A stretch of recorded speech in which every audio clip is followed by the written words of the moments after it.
Occasion ఏదైనా location ఎక్కడైనా తెలుగువారి వేడుక అంటే ఆలివ్ మిఠాయి ఉండాల్సిందే. మిఠాయి అంటే ఆలివ్.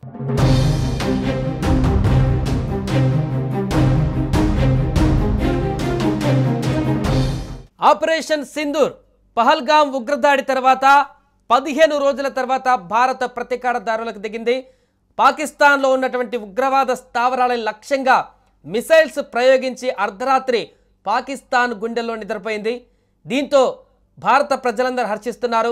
భారత ప్రభుత్వం తీసుకున్నటువంటి నిర్ణయం పైన ఉగ్రవాద స్థావరాలపైన ఎట్ ఎ టైం 9 ఉగ్రవాద స్థావరాలపైన భారత్ నుంచే మిసైల్స్ ద్వారా మొట్టమొదటిసారి మిసైల్స్ని ప్రయోగించిన వాటిని ధ్వంసం చేసినటువంటి చర్య పట్ల అందరూ కూడా ప్రశంసిస్తున్నారు. ప్రపంచ దేశాలకు కూడా ఈ దాడి జరిగినటువంటి వెంటనే ఇన్ఫర్మేషన్ కూడా ఇవ్వడం జరిగింది. దీనికి సంబంధించి మిగతా దేశాలు కూడా ఇప్పటి వరకు పాకిస్తాన్ మద్దతుగా ఎవరు నిలబడలేదు. ఉగ్రవాదం పైన భారత్ చేస్తున్న పోరాటానికి ఇంకా మద్దతు తెలుపుతున్నారు. ఈ నేపథ్యంలో పాకిస్తాన్ అటు ఎమర్జెన్సీని ప్రకటించింది, ఇటు భారత వ్యాప్తంగా కూడా అలర్ట్ ప్రకటించింది ప్రభుత్వం. దీనికి సంబంధించి కీలక నిర్ణయాలు తీసుకునేటువంటి దిశగా కూడా ముందుకు వెళ్ళబోతున్నట్టు తెలుస్తుంది. ఇది కాసేపట్లో కేబినెట్ భేటీ కానీ మిగతా సైనిక అధికారులతో భేటీ కానీ ఆ తర్వాత ఎలాంటి నిర్ణయం తీసుకోబోతుంది భారత ప్రభుత్వం అనేది కూడా తెలియాల్సి ఉంది. ఈ నేపథ్యంలో మాక్ డ్రిల్ కూడా ఉంది. సో ప్రధానమైనటువంటి పట్టణాలన్నింటిలో కూడా నగరాల్లో కూడా మాక్ డ్రిల్ కొనసాగుతుంది. ముఖ్యంగా హైదరాబాద్ నగరంలో అలర్ట్ మరింత కొనసాగుతుంది. భద్రతాపరమైనటువంటి అలర్ట్, ఎందుకంటే కేటగిరీ 2 పాకిస్తాన్ కనుక దాడి చేస్తే కేటగిరీ 2 ఉన్నటువంటి నగరాలలో హైదరాబాద్ ఉంది. అందుకే ఇక్కడ కూడా అలర్ట్ ఉంది, సెక్యూరిటీ భారీగా పెంచారు. దీనికి సంబంధించిన పూర్తి వివరాలు తెలుసుకుందాం. మా ప్రతినిధి ప్రేమ్ చార్మినార్ నుంచి లైవ్లో సిద్ధంగా ఉన్నారు. ఈ దాడి తర్వాత అక్కడ తాజా పరిస్థితులు అందిస్తారు. ప్రేమ్, అర్ధరాత్రి జరిగినటువంటి ఆపరేషన్ సింధూర్ తర్వాత ప్రస్తుత పరిస్థితి ఏంటి? సెక్యూరిటీకి ఏమన్నా ఇంకా పెంచడం జరిగిందా? హైదరాబాద్లో తాజా పరిస్థితి ఏంటి? సాయి, మనం చూసినాం ఏప్రిల్ 22న ఏదైతే పెహల్గాం, జమ్మూ కాశ్మీర్ ప్రాంతంలోని పెహల్గాం లో జరిగిన ఉగ్రదాడి ఏదైతే ఉందో ఆ రోజు నుంచి కూడా ప్రభుత్వం చాలా కీలకమైన సమావేశాలు ఏర్పాటు చేయడం, భారత్ పాకిస్తాన్ పైన ఏదైతే ప్రతీకార చర్య తీసుకుంటాం, ప్రతీకారం తీర్చుకుంటాం అని చెప్పి ఇప్పటి వరకు చెప్తుండడం, వాటన్నిటిని మనం ప్రజలకు సుమన్ టీవీ ద్వారా ఎప్పటికప్పుడు అప్డేట్ చేస్తూనే ఉన్నాం. ఏదైతే కేంద్ర ప్రభుత్వం కావచ్చు, రక్షణ శాఖకు సంబంధించిన, భద్రతా వలయానికి సంబంధించిన ఏ అప్డేట్ ఉన్నా మనం ప్రజలకు అందిస్తున్నాం. ఇప్పుడు కూడా తాజాగా అర్ధరాత్రి 1:44 భారత ప్రభుత్వం ఆపరేషన్ పేరుతోటి ఒక కార్యక్రమాన్ని అయితే తీసుకుంది. అంటే భారత్ పాకిస్తాన్ పైన ఈ యొక్క సింధూర్ పేరుతోటి ఈ యొక్క దాడి అయితే నిర్వహించింది. అంటే పాకిస్తాన్ కి చెందిన 9 ఏవైతే ఉగ్ర మూకలు ట్రైన్ అయ్యే ఆ యొక్క సంస్థలు, ఆ యొక్క ప్రదేశాలు ఉన్నాయో వాటన్నిటిపైన ఏకకాలంలో భారత త్రివిధ దళాలు, అంటే భారత ఆర్మీ, నేవీ, డిఫెన్స్, ఈ 3 కూడా సంయుక్తంగా చేపట్టిన ఈ యొక్క ఎదురు దాడిలో దాదాపు 100 మందికి పైగా మృతి చెందినట్లుగా మనం చూస్తున్నాం. భారత్ ఒక ధీటైన సమాధానం అని చెప్పొచ్చు. ఇది ప్రపంచంతో పాటు యావత్ భారతదేశం అంతా ఎదురు చూస్తుంది 22 ఏప్రిల్ నుంచి ఈ రోజు వరకు కూడా. ఎందుకంటే ప్రతి ఒక్కరు జమ్మూ కాశ్మీర్ లో అమాయకమైన ప్రజలను, పర్యాటకులను, అదేవిధంగా ఆర్మీకి సంబంధించిన వారిని కూడా అందులో చంపేయటం మనం చాలా, అంటే భారత్ మొత్తం దిగ్భ్రాంతి వ్యక్తం చేసిన పరిస్థితి. ఆ రోజు నుంచి ప్రతి ఒక్కరు ఎదురు చూస్తున్నారు. భారత్ ఏ క్షణంలోనైనా సర్జికల్ స్ట్రైక్ నిర్వహిస్తుంది, లేదంటే ఒక యుద్ధాన్ని ప్రకటిస్తుంది. ఆ యుద్ధాన్ని చూసేందుకు కూడా ప్రజలంతా, భారతదేశ ప్రజలు ఆసక్తిగా ఉన్న నేపథ్యం. మరోవైపు పాకిస్తాన్ కి సంబంధించి మనం నిన్ననే మాట్లాడుకున్నాం, నిన్న ప్రజలందరికీ అప్డేట్ చేస్తాం. ఏదైతే పాకిస్తాన్ లోని ఇస్లామాబాద్ లో ఉన్న లాల్ మసీద్ లో మౌలానా అబ్దుల్ ఘాజీ ఏదైతే మాట్లాడడం జరిగింది, మనం చూస్తాం లైవ్ కూడా, అది మనం అందరికి కూడా చూపించడం మన వ్యూవర్స్ అందరికీ. అయితే ఏదైతే పాకిస్తాన్ లో తాజా పరిస్థితి పైన అక్కడున్న మౌలానా అడగడం తోటి ఒక్కరు కూడా చేయకపోగా, అంటే భారత్ కి పాకిస్తాన్ కి మధ్య యుద్ధం వస్తే మీరు ఎటు నిలబడతారు అనే దానికి ఎవరు కూడా సమాధానం చెప్పని పరిస్థితి, తెల్లమొక్కలు వేసుకున్న పరిస్థితి. ముఖ్యంగా ఈ రోజు సాయంత్రం మాక్ డ్రిల్ కూడా నిర్వహించనున్నారు. మన హైదరాబాద్ లో 4 ప్రాంతాల్లో మాక్ డ్రిల్ నిర్వహించనున్నారు.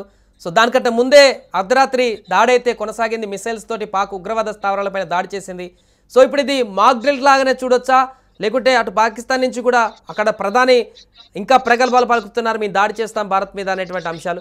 ఈ నేపథ్యంలో మాక్ డ్రిల్కి సంబంధించిన అంశాలు ఏ విధంగా ఉన్నాయి? ఈరోజు సాయంత్రం ఎలాంటి చర్యలు తీసుకోబోతున్నారు?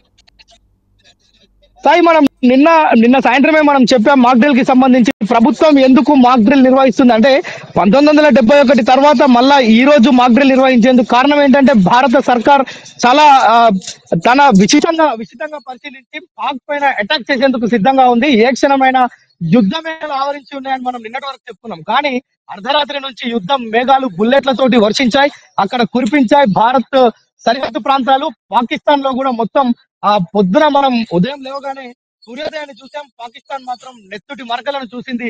ఇది మాత్రం యావత్ భారతదేశం అంతా ఒకవైపు హర్షం వ్యక్తం చేస్తున్న పరిస్థితి. ఎందుకంటే 26 మందిని హతం చేసిన ఉగ్రవాదులకు బుద్ధి చెప్పాలనే దృఢ సంకల్పంతో అటు యావత్ భారతదేశం అంతా ఉంది. త్రివిధ దళాలు ఉన్నాయి, ప్రభుత్వం ఉంది, అన్ని అంటే రాజకీయాలకు అతీతంగా కూడా అన్ని పార్టీలు కూడా ఎప్పుడెప్పుడు అని ఎదురు చూసిన పరిస్థితి. ఇప్పుడు తాజాగా అంటే ఈ రోజు సాయంత్రం 4:30 గంటలకు హైదరాబాద్ లోని 4 ప్రాంతాల్లో మాక్ డ్రిల్ నిర్వహిస్తున్నారు. మాక్ డ్రిల్ ఉద్దేశం ఏంటంటే ఏదైతే యుద్ధం కానీ అత్యవసర పరిస్థితులు ఏర్పడినప్పుడు ప్రజలు ఎలాగ జాగ్రత్తలు తీసుకోవాలి, ఎలా తమను స్వీయ రక్షణ ఎలా చేసుకోవాలి, అంటే సెల్ఫ్ డిఫెన్స్ ఏ విధంగా చేసుకోవాలనేది భారత ఆర్మీ కావచ్చు, డిఫెన్స్ కావచ్చు, వీరంతా ప్రజలకు నేర్పిస్తారు. అంటే ఎవరైతే లోకల్ గా ప్రజలు ఉంటారో వారందరికీ కూడా వాటన్నిటిని నేర్పిస్తారు. ఒకవేళ యుద్ధమే కనుక జరిగితే, బాంబులు కనుక ఇక్కడ వర్షిస్తే, అక్కడ మిసైల్స్ ఇక్కడ ప్రయోగిస్తే మనందరం ఎలాగ జాగ్రత్తగా వ్యవహరించాలనే విషయాన్ని మాక్ డ్రిల్ ద్వారా చేపిస్తారు. అయితే ఈ రోజు సాయంత్రం 4:30 గంటలకు మాక్ డ్రిల్స్ కి కూడా డిఫెన్స్ అకాడమీస్ మొత్తం అయితే సికింద్రాబాద్, ఏదైతే గోల్కొండ, అదే విధంగా 4 ప్రాంతాలు హైదరాబాద్ లో ఉన్నాయి. ఆంధ్రాలో కూడా వైజాగ్ తదితర ప్రాంతాలు,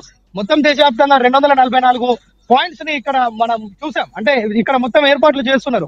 అంటే ఇదే సందర్భం, యుద్ధం కనుక వస్తే ప్రజలు ఏ విధంగా సిద్ధంగా ఉండాలి, ప్రజలు ఏ విధంగా తప్పించుకోవాలి, ఎప్పుడు లైట్లు ఆర్పివేయాలి, ఎందుకు లైట్లు ఆర్పివేయాలి, వీటన్నిటి విషయాలు, బంకర్లు క్లీన్ చేసుకోవాలా, ఇలాంటి విషయాలన్నీ చెప్పేందుకే ఈ యొక్క మాక్ డ్రిల్ ఏర్పాటు చేశారు. అయితే మాక్ డ్రిల్ కంటే ముందే ఈ యొక్క యుద్ధం అనేది ప్రారంభం కావడం, పాకిస్తాన్ పైన ఏదైతే ఎల్ఓసి అదే విధంగా పాకిస్తాన్ కి సంబంధించి దాదాపు 100 కిలోమీటర్ల దూరం వరకు కూడా మన ఈ యొక్క మొత్తం అణుబాంబులు అక్కడ పడడం చూస్తున్నాం, బుల్లెట్ల వర్షం కురవడం చూస్తున్నాం. దాదాపు 100 మంది ఇక్కడ వరకు మృతి చెందినట్లుగా చూస్తున్నాం. అంటే ఏది కూడా అంతర్జాతీయ సమాజంలో భారత్ పాకిస్తాన్ ని ఏకాకి ఇప్పటివరకు చేసింది, ఇక ముందు కూడా చేయబోతుంది అనడానికి ఇది ఒక నిదర్శనం. ఎందుకంటే ఏదైతే ఈ 9 ప్రాంతాల్లో భారత్ కాల్పులు జరిపిందో, దాడులు చేసిందో, పాక్ ఉగ్రవాద శిబిరాలను ధ్వంసం చేసిందో, వాటిని సమూలంగా నాశనం చేసిందో, అవన్నీ కూడా కేవలం భారత్ డిఫెన్స్ చేసుకోవడానికి, అదే విధంగా ఉగ్రవాదులు భారత్ పైన చేసిన దాడిని తిప్పికొట్టేందుకు పాకిస్తాన్ లో ఉన్న ఉగ్ర శిబిరాలను నాశనం చేశామే తప్ప మేము ఎలాంటి సామాన్య జనవాసాలకు మేము ఎలాంటి ఆటంకం కలిగించలేదని మనం భారత ప్రభుత్వం అంతర్జాతీయ సమాజంలో చెప్పుకునేందుకు వీలుగా ఇప్పుడు ఇదంతా కూడా చేసింది. అంటే మనం ఈ యొక్క ప్రక్రియ మొత్తం చూస్తే అర్ధరాత్రి నుంచి అధికారికంగా రక్షణ శాఖ ఏదైతే ఇచ్చిందో ప్రకటన, 1:40 నిమిషాలకు ఈ యొక్క డ్రైవ్ స్టార్ట్ చేశారు, ఈ యొక్క సింధూర్ ఆపరేషన్ సింధూర్ ను ప్రారంభించారు. అప్పటి నుంచి కూడా దాదాపు జరిగిన ఈ కాల్పుల్లో పాకిస్తాన్ ఉగ్ర ఆ యొక్క ఏదైతే శిబిరాలు ఉన్నాయో వాటన్నిటిని నేలమట్టం చేశారు. అంటే భారత్ కేవలం ఉగ్రవాదం మీదనే పోరు చేస్తుంది తప్ప అక్కడున్న సామాన్య ప్రజల్లో, పాకిస్తాన్ ప్రజల్లో కల్లడం పిల్లడం చేయాలనేది భారత్ ఉద్దేశం కాదు అనేది అంతర్జాతీయ మార్కెట్ లో చెప్పే సుస్పష్టమైన వైఖరి భారత ప్రభుత్వం వద్ద ఉంది. మరోవైపు రాత్రి నుంచి ప్రజలంతా కూడా ఎదురు చూస్తున్నారు.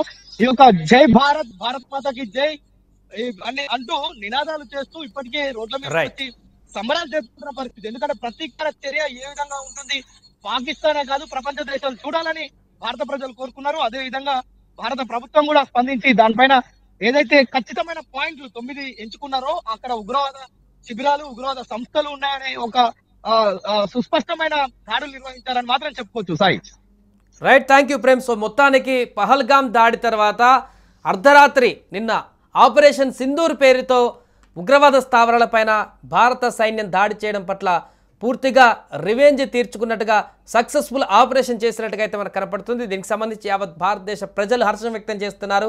ఇంకా అక్కడున్నటువంటి ఉగ్రవాద శిబిరాలను పూర్తిగా సమూలంగా నిర్మూలించాల్సిన అవసరం ఉంది.